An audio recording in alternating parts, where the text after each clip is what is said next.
A little while ago, I had a request to show footage of going over the Westport Bar and talk about what that looks like, you know, how to be safe doing that. Definitely lumpy. Yeah, it's got a little lump. But, Here's a good one. yeah. That thing like, Those are the ones that hurt. yeah, come right off the back of that. Definitely angry this morning. Yep. That's what you've got when you get the physics of water rushing back into swell. I went over to the bar in late July to try to get some good footage as well as take part in just the incredible Westport salmon fishing that was available. And I went over the bar at, you know, what you might say is the wrong time, all in the name of bringing you this important footage. And I've already done a video on going over the Westport Bar in a small boat. I've got an article on pnwbestlife.com about marine weather safety that if you're really interested in being educated on these topics, you should go check out. So this will be a little bit more of a brief overview, but I still want to introduce a few of the really important topics. One of them just being basics about waves, right? So waves that we encounter in the ocean, wherever, are measured both by their height and by their duration.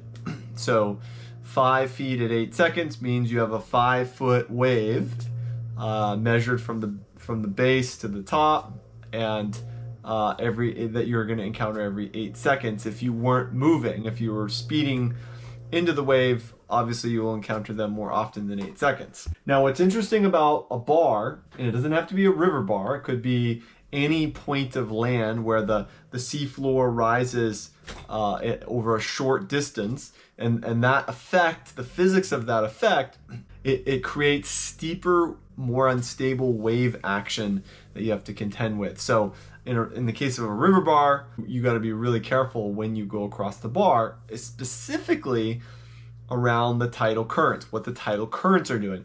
And what most people will tell you is that you want to avoid going over a river bar during an ebb current. Why is that? Well, swell, which is created by offshore flow, is usually coming from the opposite of the direction that an ebbing tidal current is coming from.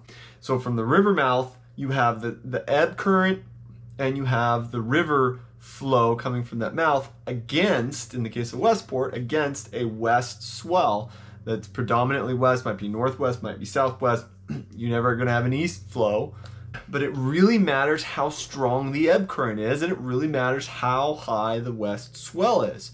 In the worst case scenario, you have very high swell that's stacked close together, and you have really strong ebb current that is, think of it as almost like carving out the swell, making it more steep and more unstable, as you see kind of in these pictures here. In a flood current with the same swell, it's going to be more lumpy, but it's not going to be as unstable and steep as in an ebb current. So when you're looking at a marine forecast, like you'll see here from NOAA, links in the description on all this stuff that I've been talking about in these forecasts, you could see stuff like we went over the bar Wednesday and it predicted a northwest wind of 5 knots. That's not a big deal. Ideal time to go over the bar, just be out in the ocean, period. That's not a problem. Rising to 10 to 15 in the afternoon. A lot of times you get an afternoon wind that kicks up and makes things more difficult.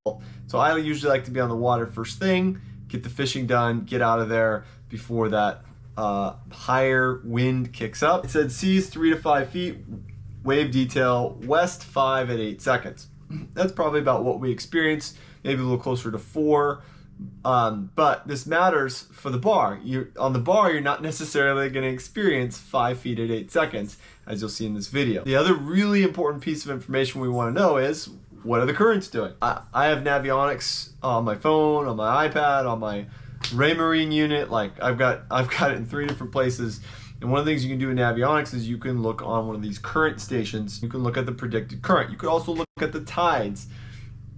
In the morning, we were supposed to have a big low tide, and I was looking at launching a little bit after the peak ebb, knowing that I would still essentially be in that peak ebb window. If you look at this picture, peak ebb was at 6 around 6:30 and 2.42 knots.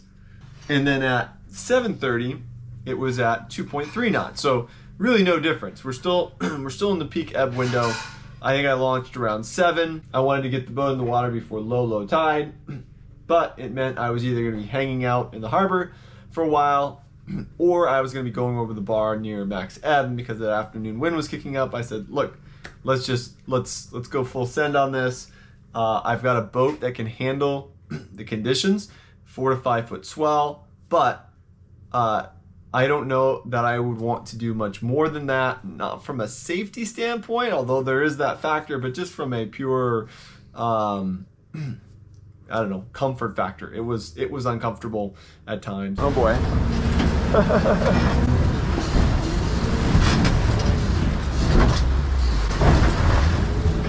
Well, I started my learning curve last year watching YouTube videos and Launched.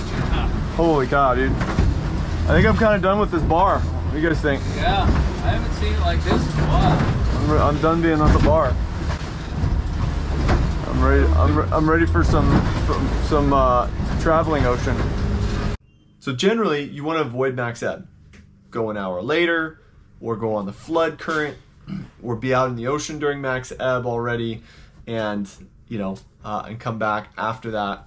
These are things that you should consider when planning a bar crossing, either coming in or going out. You're gonna have to cross that bar, and you want to make sure your conditions are safe. They're right. In the case of going out, essentially at a max ebb, a 2.4 knot ebb current into 5 foot swell, I would say we experienced swell wave conditions that were more like 6 feet at 5 seconds, 6 feet at 6 seconds, somewhere more like square C's, and we experienced them for a couple miles, and in some cases the swells were so steep that we just fell off the backside of them, even when trying to really manage our speed.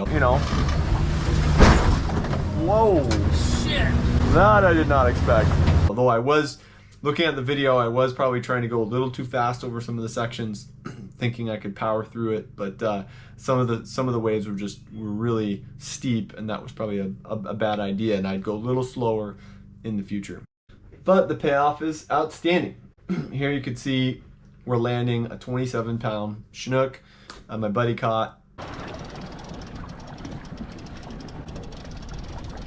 Oh, he's down there.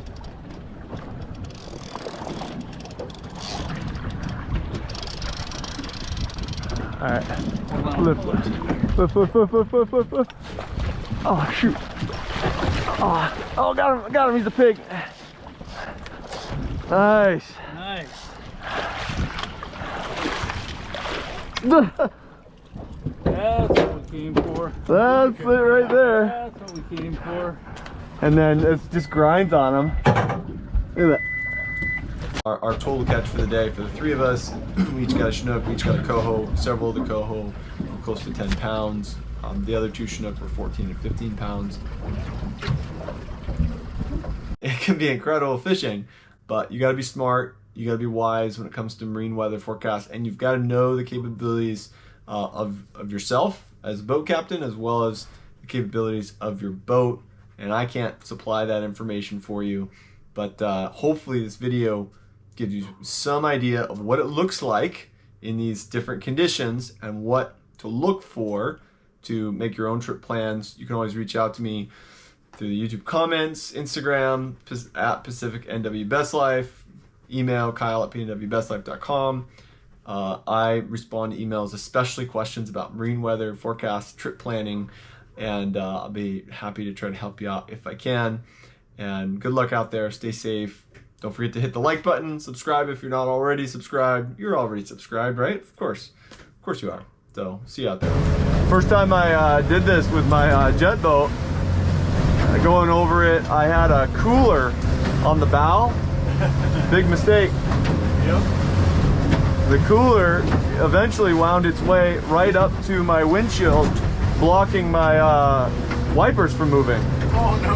And it was like, well, that was not, it's funny the way like little details can just can screw you up. You don't even realize it.